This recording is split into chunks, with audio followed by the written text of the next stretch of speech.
Hello बच्चों, आज के इस लेक्चर में हम क्लास 5 के ईवीएस सेकंड के वर्कबुक के चैप्टर नंबर 5 के बारे में और उसके क्वेश्चन आंसर के बारे में लिखेंगे और समझेंगे कैसे लिखना है उनको। अगर बच्चों आपको ऐसे और वीडियो चाहिए तो आप काइंडली मुझे व्हाट्सअप कर सकते हैं। मेरा व्हाट्सअप नंबर इस लेक्चर में दिया गया है और इस चैनल को ज़रूर सब्सक्राइब कीजिए अगर आपको ऐसे ही और वर्कबुक के वीडियो चाहिए। ओके, हेलो स्टूडेंट्स, आज हम क्लास 5 का lesson number 5 evolution of Mankind के वर्कबुक के क्वेश्चन आंसर सॉल्व करने वाले हैं।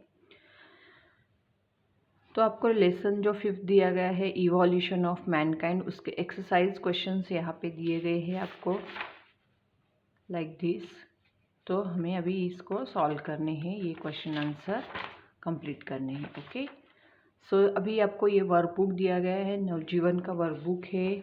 देखिए, प्रैक्टिस बुक, और इसके क्वेश्चन आंसर हम सॉल्व करने वाले हैं।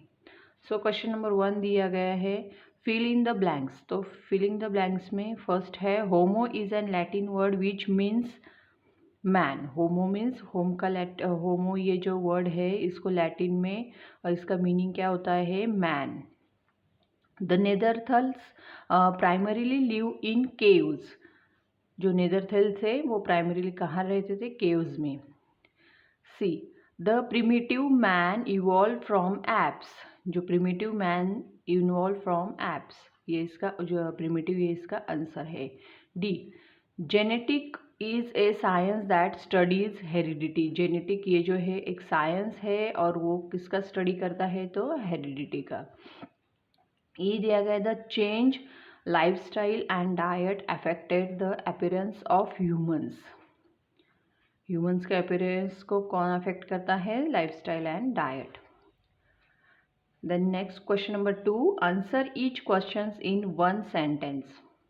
ए दिया गया है, who is said to have first made tool like the hand axe. Means किसने जो फर्स्ट टूल था made tools like the hand axe, means hand axe को किसने पहले बनाया था, तो उसका हमारा आंसर है, homo erectus have made first tools like the hand x.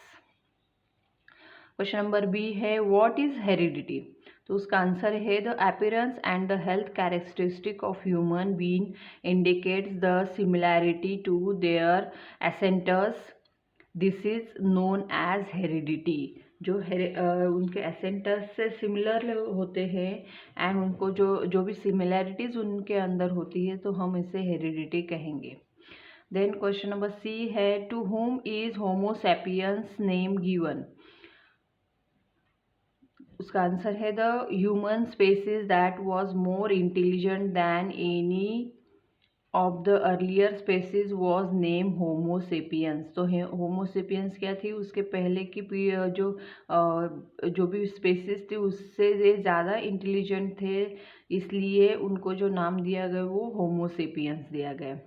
अभी पहले की जो क्वेश्चन है यहाँ पे स्टार लगाए गए हैं, मीन्स ये बुक के, आपके टेक्स्ट बुक के एक्सरसाइज के क्वेश्चन के ये क्वेश्चंस दिए गए हैं, एक्स्ट्रा क्वेश्चन वर्कबुक में दिए गए हैं। D, what do appearance and health characteristic of human being indicate. जो अपीयरेंस होता है ह्यूमन का, हेल्थ कैरेक्टरिस्टिक होते हो, क्या इंडिकेट करते हैं, तो यहाँ पे वो इंडिकेट करते हैं, आंसर है, देयर सिमिलैरिटी टू देयर एसेंटर्स। उनके एसेंटर, उनके जो भी पूर्वज होते हैं उनकी सिमिलैरिटी से वो इंडिकेट करते हैं, तो उसका आंसर है, देयर सिमिलैरिटी टू देयर एसेंटर्स। अभी नेक्स्ट क्वेश्चन की तरफ जाएंगे। नेक्स्ट क्वेश्चन दिया गया है, give reason for the following. तो यहाँ पे यस, क्वेश्चन नंबर ए है, give reason for the following. यहाँ पे रीजंस लिखने हैं कि क्यों ऐसा हुआ। उसका ए क्वेश्चन है, द नेदरथल्स बिकम एक्सटिंक्ट। मीन्स उनकी जो क्या कहेंगे स्पेसीज है वो वैनिश कैसे हो गई, तो उसका रीज़न हमें यहाँ पे लिखना है। इंस्टिंक्ट्स मीन्स वो उनकी जो स्पेसीज है वो ख़त्म हो गई, का है कुछ दिनों के, कुछ टाइम के बाद वो ख़त्म हो गई, तो उसका रीज़न यहाँ पे लिखना है आंसर।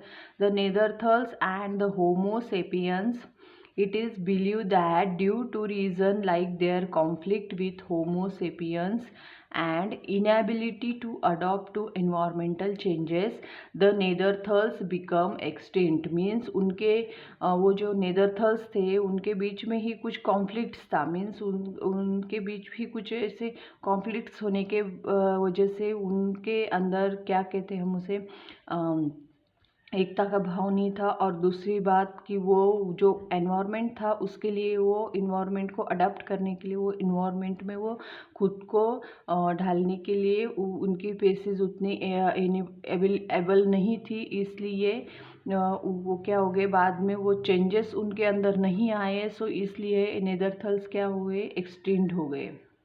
ओके तो इसका आंसर था नेदरथल्स बिकम एक्सटिंक्ट। तो उनके अंदर वो इन्वायरमेंटल चेंजेस खुद के अंदर करने की उनकी एबिलिटी नहीं थी, तो इसके लिए वो वहाँ से मीन्स उस स्पेसीज में से वो कम होते गए, ख़त्म होते गए। देन क्वेश्चन नंबर बी है humans could produce subtle and very type of sound. तो तब के जो ह्यूमंस थे वो क्या करते हैं, subtle and very type of sound निकालते थे, तो उसका रीज़न लिखना है answer. Homo sapiens had evolved to the stage of having a fully developed larynx, which could produce a range of sound with subtle differences. Their jaw and the muscles inside the mouth were well developed and tongue was flexible. तो ये जो humans है उनकी जो लैरिनेक्स, जो गले में जो भी स्वर बनाने की जो यंत्रणा थी उनकी वो लैरिनेक्स डेवलप हो गई थी, फुल्ली डेवलप हो गई थी, तो इसलिए वो अलग अलग साउंड प्रोड्यूस कर सकते थे। And their jaw and the muscles inside mouth were well develop. तो उनके माउथ में जो जॉ होता है वो मसल्स उसके क्या हो गए, डेवलप हो गए, और वो टंग भी उनकी फ्लेक्सिबल हो गई, इसलिए वो अलग अलग साउंड निकालने लगे। तो ये इसका आंसर है।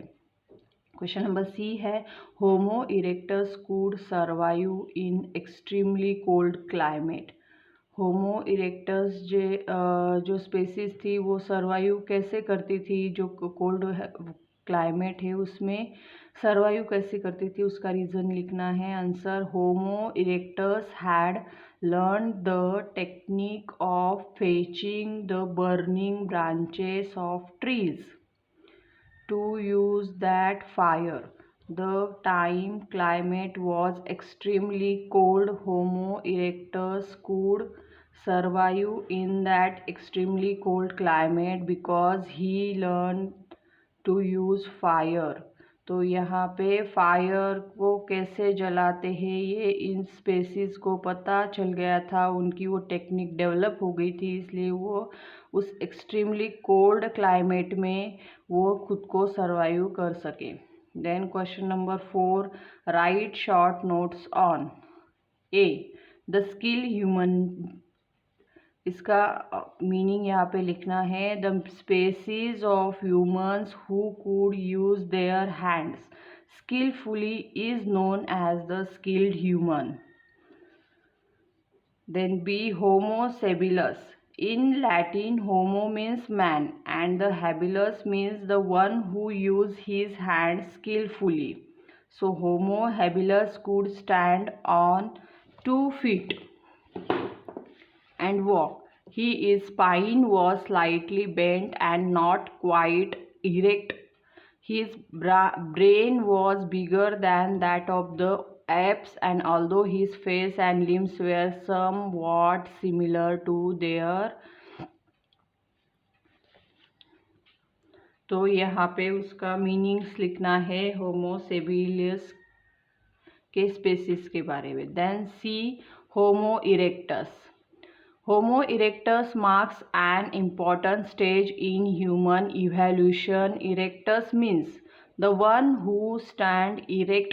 Hence, the Homo erectus compared to Homo habilis, he had a more developed brain humans of the homo erectus species live in a group, means यहाँ पे इरेक्टस जो होमो इरेक्टस थे वो प्रॉपरली स्टैंड हो सकते थे, और होमो हेबिलस से अभी वो ज़्यादा डेवलप हो गए हैं ये ह्यूमन्स, इसलिए वो अभी ग्रुप में रहने लगे हैं।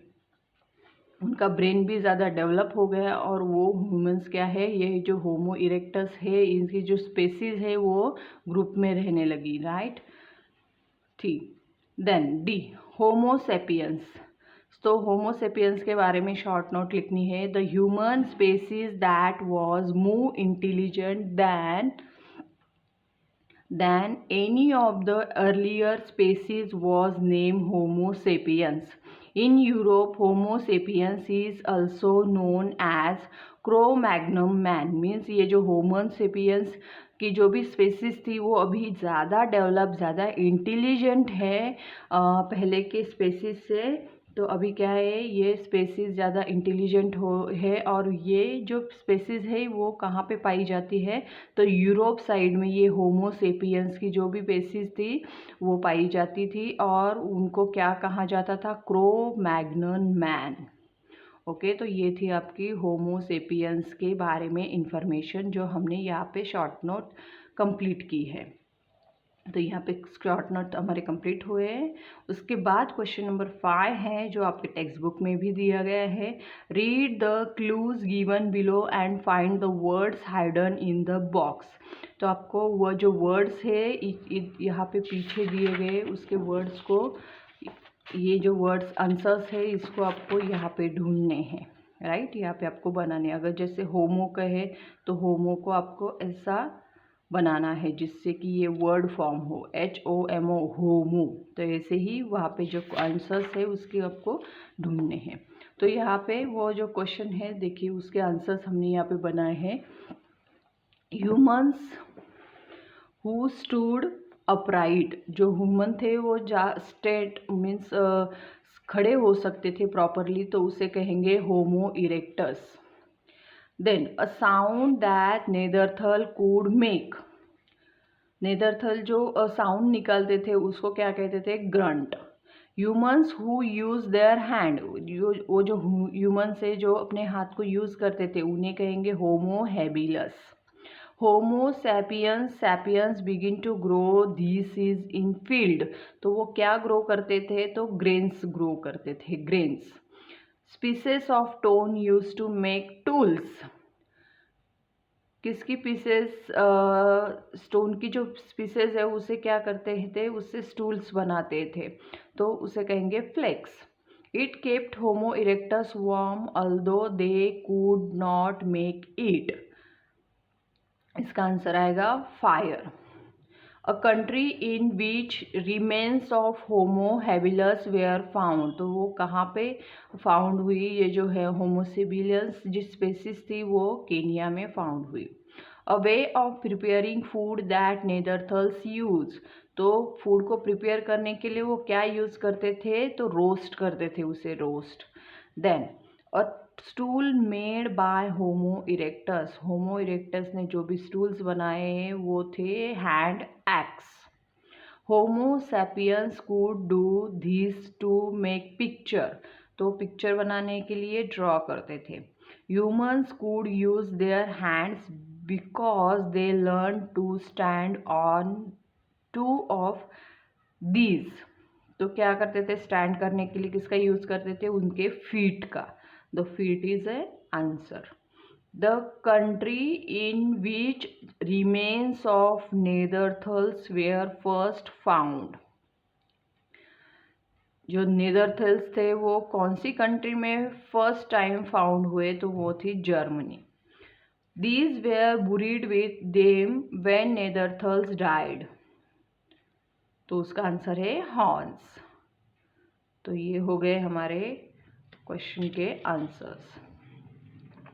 यहाँ पे आपको अभी सर्कल करना है, वो आंसर्स को यहाँ पे सर्कल करना है और यहाँ पे आंसर फाइंड आउट करना है कि ये है क्वेश्चंस। कैसे लिखे हैं एक बार देख लीजिए प्रॉपरली।